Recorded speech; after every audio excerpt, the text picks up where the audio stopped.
Magandang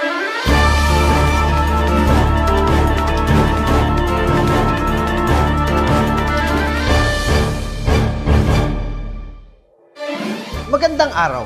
Narito na naman ang mahalagang kaganapan at makabuluhang impormasyon sa ating syudad mula sa kauna-unahang digital news program sa lungsod ng Olongapo. Ako po si David Bayarong at ito ang Batang Gapo News TV.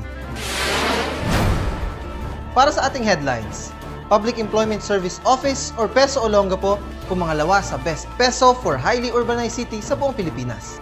Mayor William Sesoms ng Virginia Beach, USA, binisita ang Olongapo City para sa Trade and Economic Mission.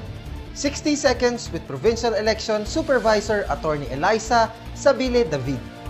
At sa Olongapeñong may kwentong kakaiba at kahanga-hanga, kilalanin natin ang isang katutubo in service, hatid ni DJ Nicole Jose. Public Employment Service Office or PESO Olongapo pumangalawa sa Best PESO for Highly Urbanized City sa buong Pilipinas. Alamin sa ulat ni Binibining Sheila Sambilyon. Muli na naman nagawin ang karangalan ng Olongapo Public Employment Service Office nang masungkit nito ang second place para sa 2014 Best PESO sa Highly Urbanized City category na iginawad ng Department of Labor and Employment o DOLE. Nakipagsabayan ng PESO Olongapo sa pamumuno ni Mario Esquilio sa mga bigating syudad tulad ng Davao, Baguio, Quezon City, Puerto Princesa at Makati. Davao ang nakakuha ng first place at tinanghal na Hall of Famer ngayong taon. Isa ang trabaho sa programa na masusing binabantayan ni Olongapo City Mayor Roland Paulino at sa katunayan ay mahigit na sa 9,000 ang natulungan nang makakuha ng trabaho mula nang maupo bilang punang lungsod. Tinanggap ni Esquilio ang award sa General Santos na inabot mismo ni Honorable Sani Angara, Chairman on Committee on Labor, at Ms. Rosalinda Dimapilis Baldos, Secretary of Labor and Employment. I'm very proud dahil ang peso po natin is suportado ng ating mayor. Sa national level po, proud tayo na bagaman hindi po natin nakuha yung first spot, at least kahilera po natin yung mga big cities around the Philippines. Ito po yung Responsive Opportunity for Livelihood and Employment Network kung saan hindi po kami naghihintay ng walk-in applicants sa peso. Kami po'y pupunta sa mga barabarangay. Tinitiyak ng ating PESO head na sa susunod na taon, Olongapo na ang makakakuha ng first place dahil triniple nila ang kanilang nagawa last year. Salamat po sa DILG, salamat po sa DOLE sa walang sawang pagsuporta po sa amin, at higit po sa lahat, salamat po sa ating punong lungsod. Kung wala po yung all-out support ng ating mayor, imposible po na magkaroon tayo ng big achievement. Idamay ko din po ang ating congressman, tumutulong po sa atin na kahit paano. Huwag ko rin kalimutan po yung ating pong PESO Zambales sa pamumuno po ng ating Vice Governor Ramon Lacbain. Para sa Batang Gapo News TV, Sheila Sambilyon nag-uulat. Virginia Beach, USA Mayor William Sesoms bumisita sa Olongapo City para sa Trade and Economic Mission. Narito ang ulat. Bumisita ang delegasyon ng Virginia Beach City, USA na pinamumunuan ni Mayor William Sesoms Jr.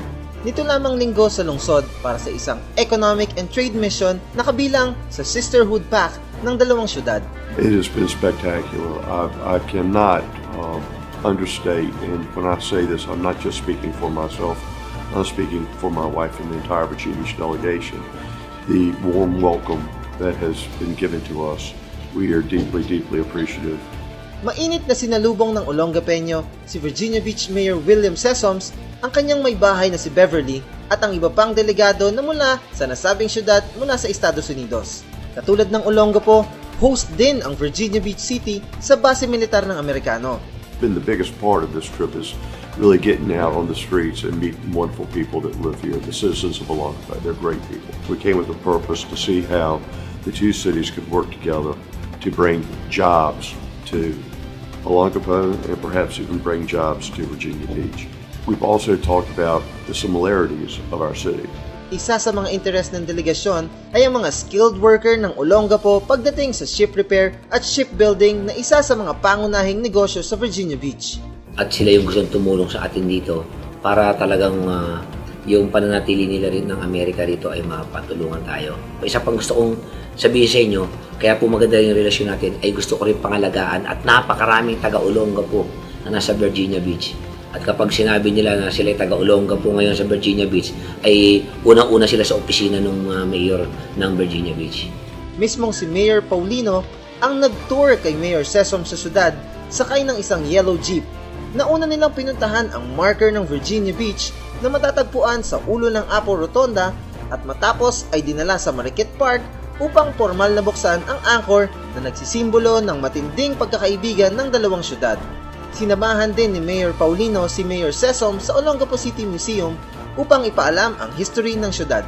Si Mayor Sesoms ay diniklara ding adopted son ng Olongapo sa pamamagitan ng isang city resolution at sumama rin siya ng naglagay ng bulaklak sa monumento ni Rizal. Philippine Statistics Authority or dating NSO, balik opisina sa lungsod ng Olongapo. Alamin sa ulat ni Ms. Cathy Mancao Ramos. Formal nang binuksan ang opisina ng Philippine Statistics Authority na mas kilala bilang NSO sa lungsod upang ilapit ang kanilang serbisyo sa mamamayan ng Olongapo at karatig lugar. Salamatan ko po si Mayor Paulino kasi po talagang nag-exert po siya ng resources, effort, at talagang tinulungan niya kami na makabalik dito sa Olongapo. Ang PSA na dating NSO ay may mga kaakibat na ahensya tulad ng Bureau of Labor and Employment Statistics, Bureau of Agriculture Statistics at National Statistics Coordination Board. Sa lahat po ng taga-Olongapo, nandito na po kami ngayon sa inyong lugar. Malapit na po. Kami ngayon ay nandito sa may dating PUD at malapit lang sa SM. Mga kababayan, nilalakad lang po siya from SM. No need po na mag-tricycle kayo. Para sa Batangapo News TV, Cathy Mancao Ramos reporting. Isa na namang bus mula Victory Liner ipinagkaloob sa lungsod ng Olongapo. Narito muli ang ulat ni Binibining Sheila Sambilyon. Isa na namang air-conditioned bus ang ipinagkaloob ng pamunuan ng Victory Liner, patuloy na tiwala ng mga negosyante sa pamumuno ni Olongapo City Mayor Roland Paulino. Nagbigay na kami ng isang bus, nakita namin kulang eh. Kasi marami sinasakay si Roland. Mga kung sino-sino. Malaking tulong sa city yun eh. Ano ba pinangako mo eh? Regular lang eh, na bus, walang aircon. Pero kasi, okay naman kausap si Mayor. Cowboy, diretso, mabait naman siya kausap, binigay ko na aircon. Nung nakaraang taon, isa ring air-conditioned bus ang ipinagkaloob ng Victory Liner na ginagamit na ng syudad.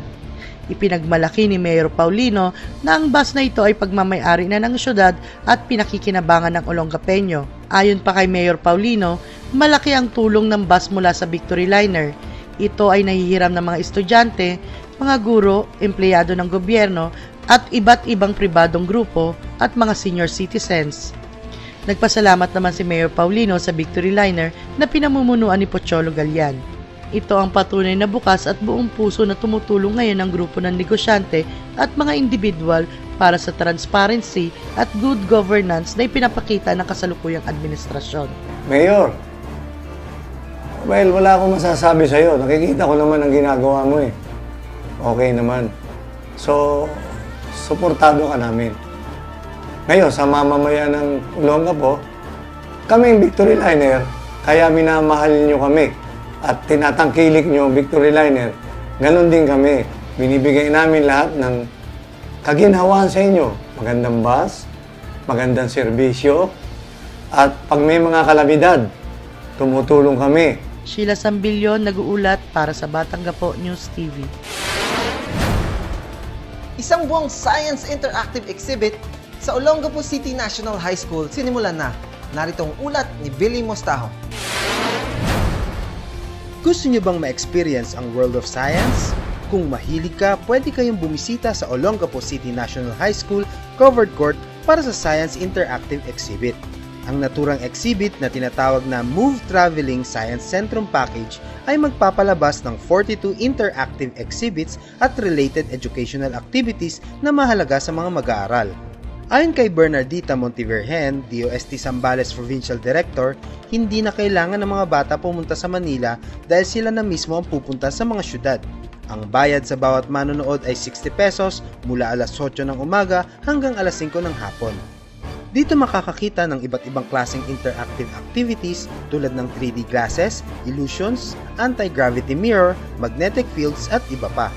Ito ay hatid ng Department of Science and Technology sa pakikipagtulungan ng Philippine Foundation for Science and Technology mula sa Manila at Micro, Small and Medium Enterprises Development Council ng Olongapo. So the objective really is to reach the students in the regions, no?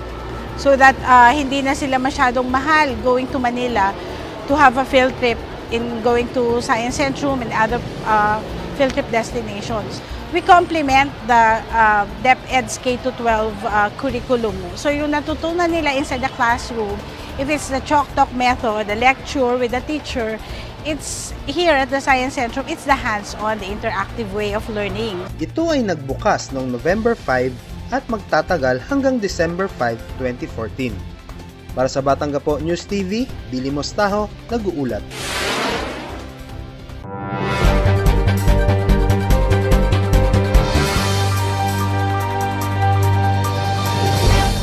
I've been with the commission for almost 5 years, from EO of Pampanga to PES. I'm married with 3 girls. My station is in Zambales, but I'm residing in Angeles City, so I'm a Kapampangan. I'm into target shooting. That's one of what I love doing. I love to cook. That relieves my stress as election officer of the city of San Fernando, Pampanga. Pero right now, unlike before, yung aming pag-reach out sa tao is more intense. Talagang pinupuntahan namin sila to inform them dun sa kung ano ang nais gawin ng commission. What we're really working hard for is to have more of the validation, because if they won't be able to have their biometrics captured, they won't be able to vote in the May 19, 2016 election. Our objective is to have an orderly, clean, peaceful, credible election. We always do everything to give that kind of election to our people.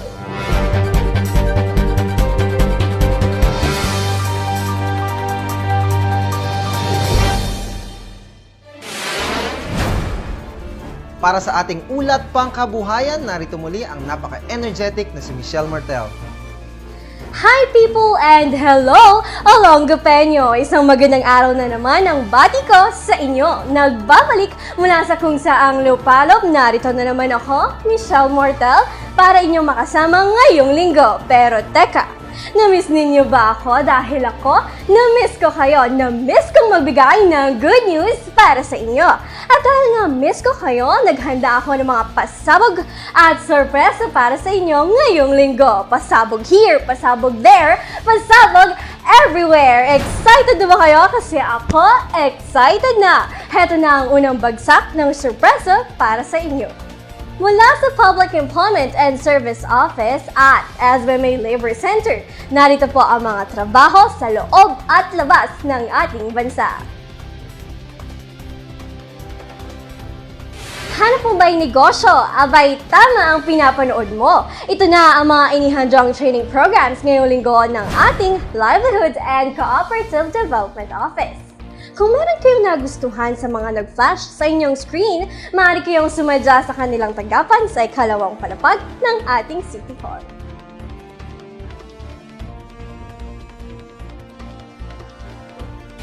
Nabitin ba kayo? Kasi ako, medyo.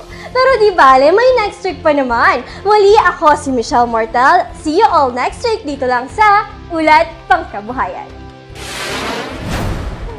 Senior Police Officer 1 Wilfredo Basa, isang katutubo. Para sa Olongapeñong may kwentong kakaiba at kahanga-hanga ni DJ Nicole Jose.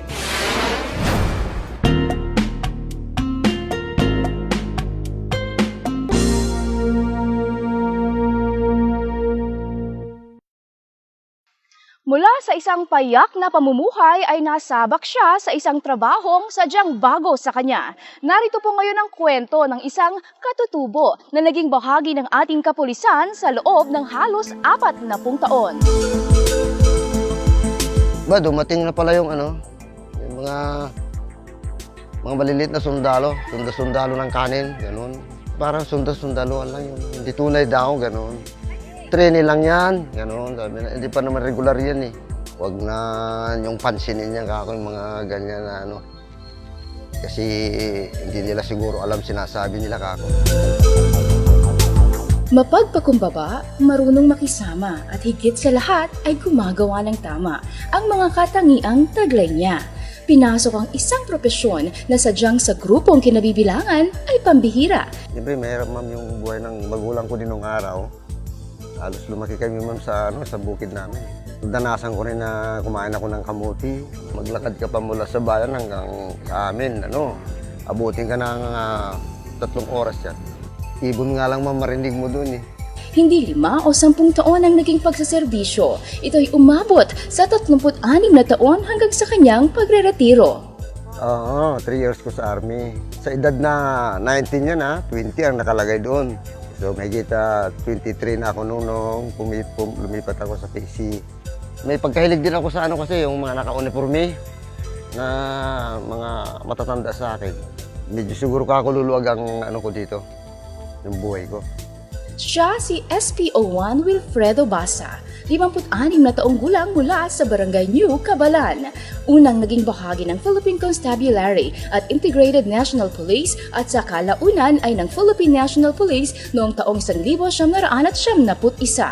Mahirap ma'am yung nadanasan ko dyan dahil guide ako guide. Ako lagi nauuna. Ma'am, yung hinahangan nila rin kami, maliliit sabi na pero matitinik sabi nila ma'am. Mahirapan sila doon, hindi nila alam magpapaapoy eh. Kami alam namin. Saka yung kinakain sa bundok, alam namin yung kinakain. Mga gamot, mga kagat ng ahas, yan. Yung mga pangsamantalang gamot, alam namin yun. Dumaan sa training at pag-aaral noong siya'y 19 na taong gulang pa lamang at ipinagmamalaking siya'y inaasahan sa mga sitwasyong pangunguna sa paghahanap sa kagubatan o kabundukan. Once na may operation dito sa bundok, kahit na nakahiga ako, di off nga ako pinapatawag pa rin ako. Siguro, tiwala rin sila siguro sa mga katulad naming kulor. Akong laging nagle-lead.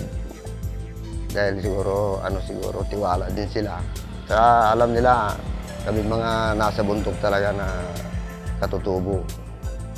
Hindi sila mapahamak sa daanan Hindi sila ipapahamak. Na destino sa mga bayan ng San Antonio, San Marcelino at Castillejo sa lalawigan ng Zambales at dito sa lungsod ng Olongapo. Sa ngayon ma'am, kung hindi ako naging pulis, siguro ang buhay ko siguro parang sa bukid pa rin ako sir niyan, sigurado ko. Doon kami nabubuhay kasi yung kinabubuhay namin, doon pa rin kami sigurado ko. Tanggap niya ang ilang pagpula ng ibang tao sa kanya at pananahimik ang tanging naging ganti niya sa kanila. Ako talaga pinagmamalaki ko na pinanggalingan ko na dugo na ay kulot. Hindi ko pwedeng talikuran. Ang pagtupad sa anumang tungkulin ay hindi nakikita sa pinagmulan. Ito ay nagmumula sa puso at sa kagustuhang tupdin ang responsibilidad na naiatang. Mula po dito sa Iram Resettlement Center, ako po si Kathleen DJ Nicole Jose para sa isa na namang edisyon ng Olongapeñong may kwentong kakaiba at kahanga-hanga ng Batanggapo News TV. Muli na naman ninyong nasaksihan ng mga pangunahing balita na nakalap ng ating mga kasama sa loob ng 1 linggo. Panahon na ng taglamig, 7 weeks na lang, Pasko na. Para sa mga updates, ugaliing tumutok sa balitang hatid sa inyo ng Batanggapo News TV. Para naman po sa may hilig makinig ng radyo, tumutok po kayo sa Batanggapo News Radio Usapang Bayan at Mayor's Report tuwing Biyernes dakong alas 8 hanggang alas 11 ng umaga sa DWHL Apo Radio 756. Make Batanggapo News TV a habit para sa iba pang kaganapan. Maaari niyo po kaming sundan sa Facebook/Olongapo Public Affairs. Muli, ako po si David Bayarong, ang inyong tagapagbalita. Mabuhay Olongapo!